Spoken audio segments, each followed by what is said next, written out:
This project was developed as part of a broader project that consists of the application of an evaluation platform for our Portuguese language program here at the University of Arizona.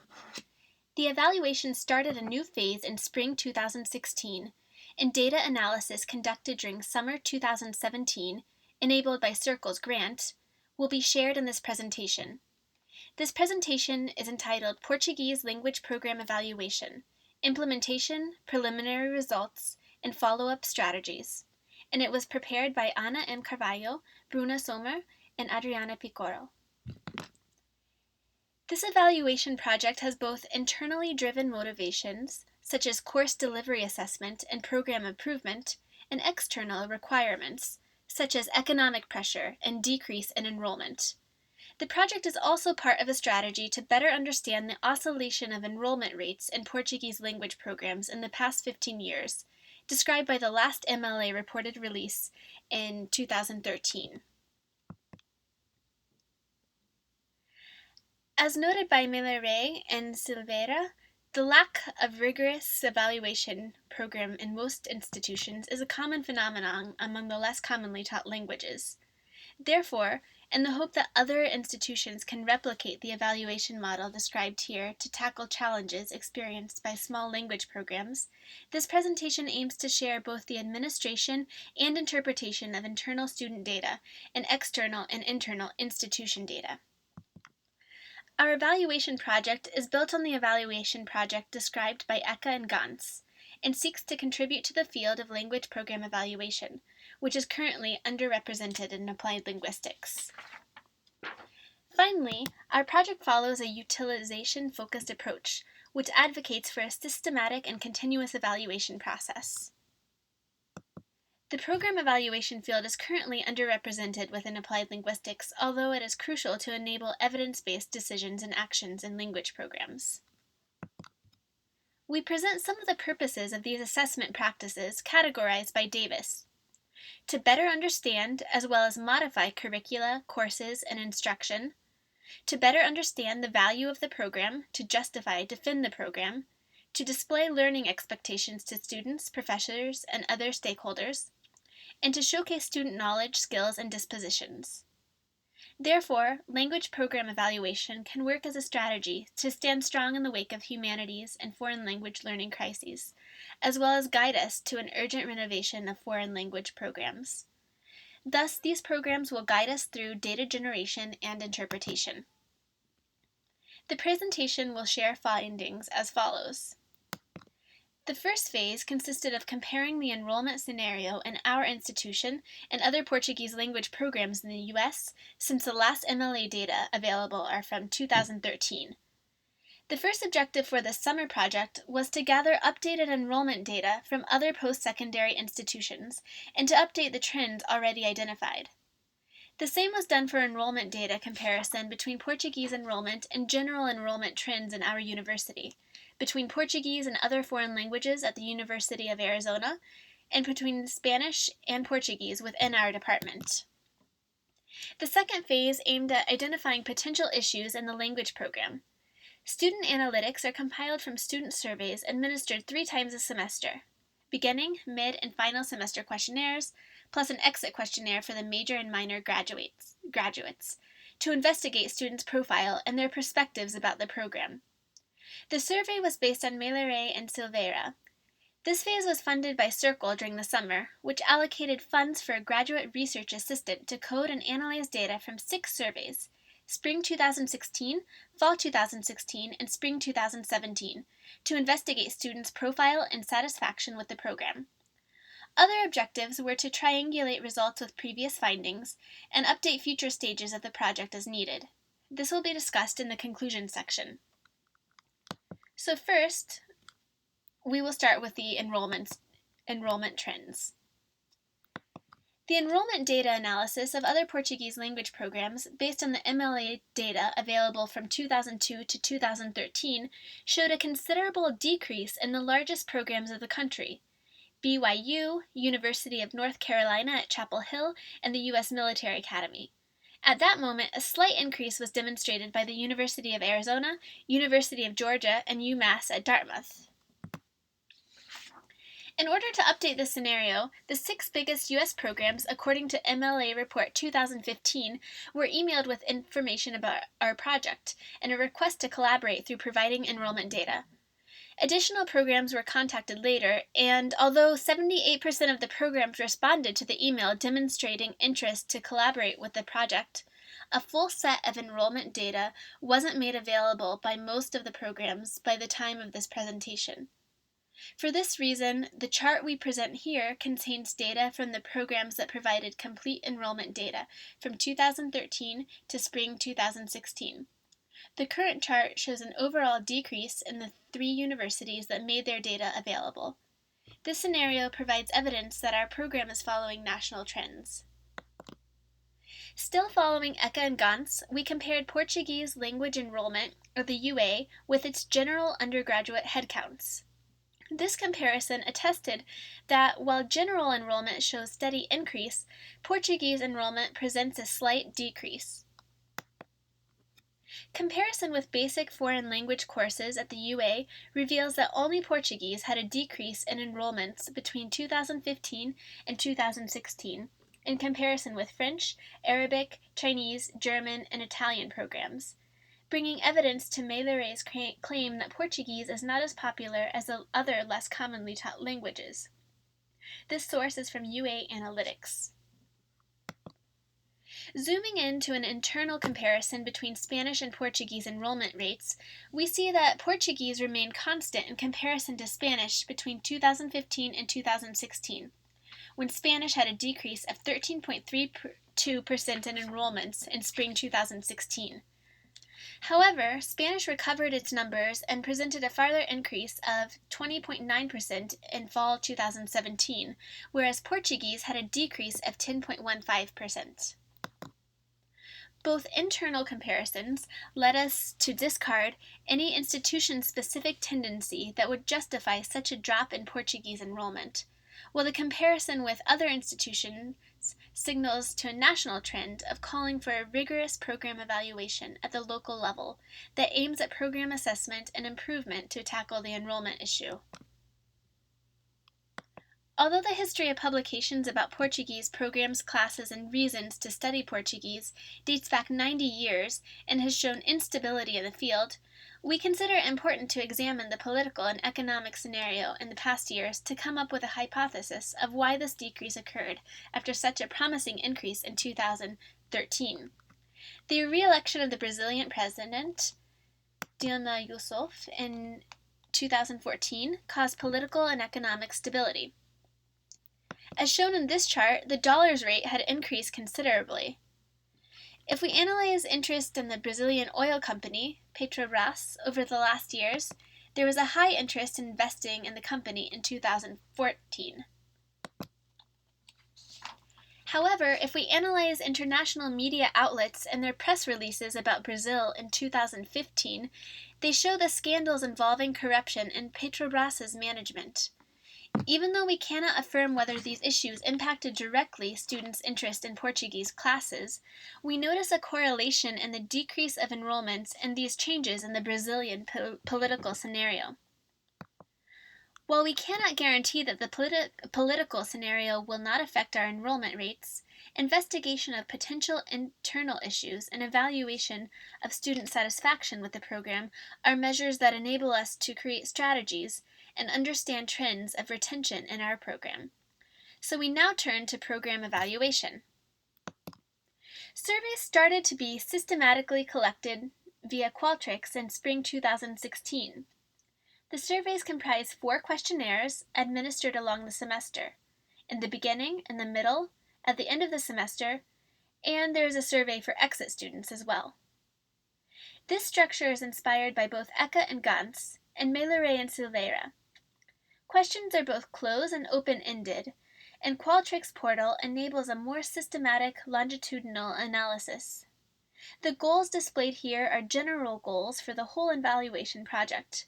However, for this presentation, we designated more specific questions.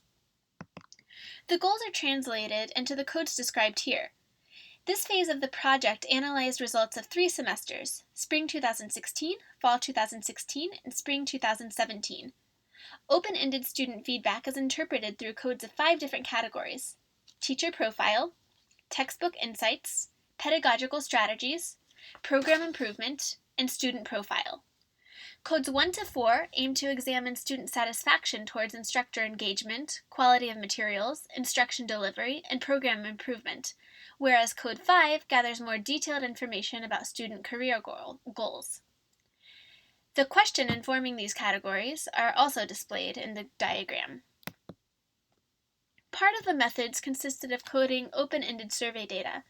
The research assistant read the surveys in detail and came up with codes. The second coder read the surveys and gave feedback on categories. Then codes were adjusted accordingly. The 2 researchers coded all the surveys independently, and then codes were compared using the software R. Idiosyncrasies were discussed until inter-rater agreement reached 80%. This diagram presents each category with which each question was interpreted. Results from both closed and open-ended questions enabled us to draw the findings that follow.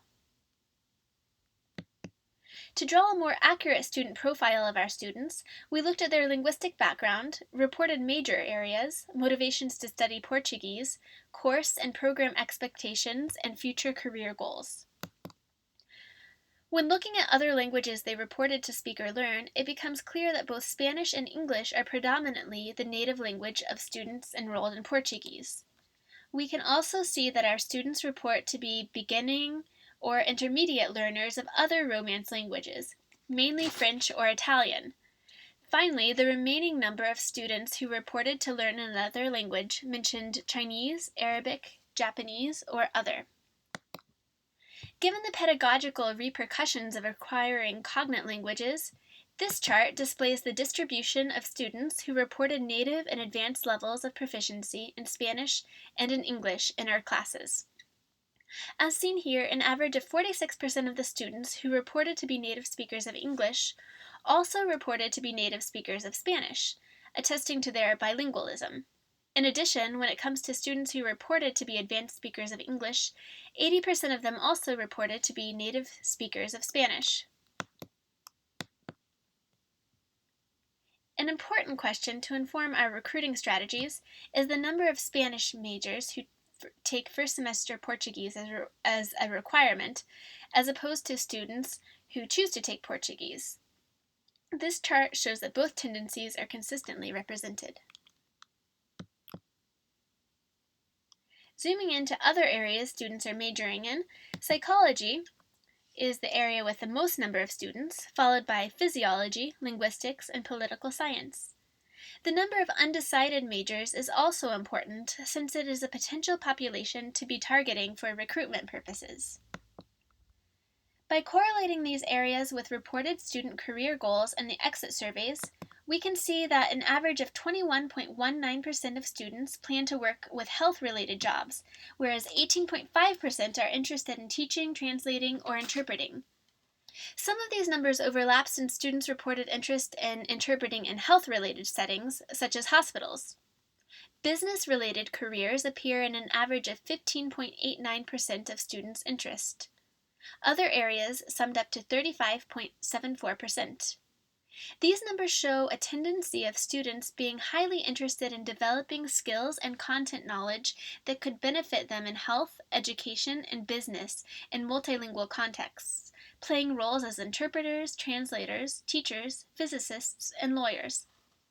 These findings can inform the amount of metalinguistic knowledge devoted in Portuguese courses that would be more appropriate for these careers, as well as content for specific purposes, such as cultural aspects of topics on health, business, and law. Graduate school was considered by 8.68% of the students, an average of the second and exit surveys. Not many of them indicated the field of studies, but a portion mentioned Spanish and linguistics. To investigate students' motivations to enroll in Portuguese classes, they ranked 21 statements on a 5-level scale of importance that described their reasons to study Portuguese. In this image, we display the reasons ranked by the students as very important. Although requirement for my major and relevant to my major figure in a large portion of students' choices, I like languages is the most checked reason for taking Portuguese classes. It seems fun follows as the next most popular choice. The highest ranked statements, in spite of the requirement-related ones, indicate that students are satisfied with the model of classes. This was also an argument to investigate in more detail what pedagogical aspects were being perceived as relevant by them, which will be explored in the following analyses. The statements possible career benefits and opportunities to live or work in Portuguese-speaking countries received very high scores as well. These career interests might be related to the expectation for skills that they would like to accomplish throughout the program. Speaking and listening were ranked first in all surveys, whereas culture occupied the last position. When we examine this data organized across levels, we notice that third and fourth semester students reported interest to develop all skills more frequently than others, with a greater difference in an interest for grammar. The exception is culture, which interests more first semester students than the others, in spite of the minimal difference. When asked for the long term, what do you hope to accomplish by studying Portuguese at the University of Arizona, the highest ranked abilities across the 3 semesters were hold a casual conversation, communicate with native speakers when traveling, speak Portuguese fluently, read and write everyday texts, and learn about cultural aspects of Portuguese-speaking countries. Another category of analysis was students' perceptions regarding the following categories. Students' perceived knowledge of proficiency and content when concluding the courses, their perspectives on the instructor's engagement, quality of materials, textbook, and students' interest. Their suggestions for improvement are also discussed along this section. As an initial factor of student satisfaction, we asked them if they would recommend the course to a friend. 90% of students responded to this question affirmatively on average across the 3 semesters. Students' perceived overall proficiency is here presented by semester they are in the program. Many students taking second and over third semester courses ranked their proficiency as good over all the other options, demonstrating that they feel confident with their skills. The trends seem consistent for the expected proficiency in each level. When looking at proficiency in each type of ability, 35% of second semester students rated culture as excellent or average. Listening, reading, and speaking were rated as good by more than 50% of them in each skill, whereas writing received a balanced rate between average and good. Students in third or more advanced semesters ranked all abilities as good by the most part. Listening received the highest rating of both excellent and good proficiency levels. Regarding perceived content knowledge, this chart displays students' rating of their knowledge in specific areas. Students in the third or more advanced semesters rated their language knowledge as the content in which they have the most confidence, followed by linguistics and life in Portuguese-speaking countries. These results display the overall satisfaction of students with their performance. The following results investigate students' satisfaction with the program in specific courses in terms of instructor engagement, instruction delivery, and quality of materials. However, unlike the quantitative results just discussed, the following slides are derived from the qualitative interpretation of the surveys through the codes of 3 semesters. When asked about what does the teacher do that helps you learn, students demonstrated their perceptions on instructors' engagement in terms of personal motivation and strategies. On average, most students were satisfied with the teacher's strategies, thus mentioning fun classes and the use of visuals. A motivational attitude was the second most mentioned by the students, while their appreciation for an interactive environment was the third most cited. These results feed into our students' profile, which aims to enhance speaking abilities. However, some students mentioned better time management and more preparation for video activities as suggestions for improvement. Quality of materials. For pedagogical strategies, group activities, oral presentations, and discussions were the most mentioned opinion on what activities helped them learn. In the same vein, activities with videos, songs, and movies were the second most cited, whereas a positive opinion on how teachers use the whiteboard, PowerPoints, and quizzes was the third most cited answer. Textbooks. Specifically about the textbook, nearly 50% reported that they make good use of the textbook, which provides clear content and examples, and interesting texts and resources for oral practice. Students' interest. When asked, what topics would you like to have studied in this course? What topics would you like to study in the future? Students expressed a high interest for the culture, in spite of the reported low expectation to learn culture in the beginning of a semester. Such a fact might indicate that somehow the courses were still able to instill curiosity on topics such as politics, history, and geography, which were frequently mentioned in the questionnaires. The second most mentioned topic was linguistics, with special attention to language varieties.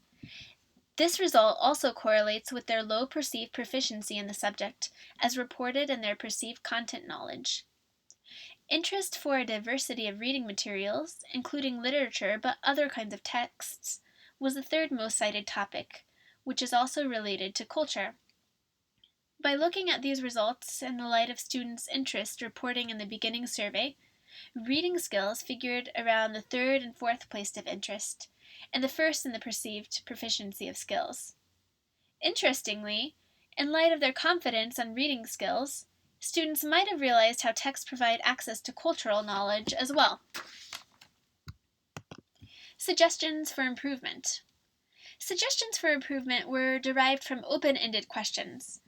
The code showed a trend similar to what students' interest showed: culture, language, and diversity of materials. Students' answers expressed their interest for developing language through conversational skills and culture through current events. A Portuguese equivalent to Spanish 330, conversational Portuguese, would be helpful. I think having a Portuguese conversation class would be good, an equivalent to Spanish 330, something where you talk about current events and make conversation, rather than a course where you analyze literature. Because that's not really language you use in an everyday setting. Speaking and understanding verbal Portuguese was where I struggled most, also with Spanish, since I don't have any friends or family that speak either language to practice with.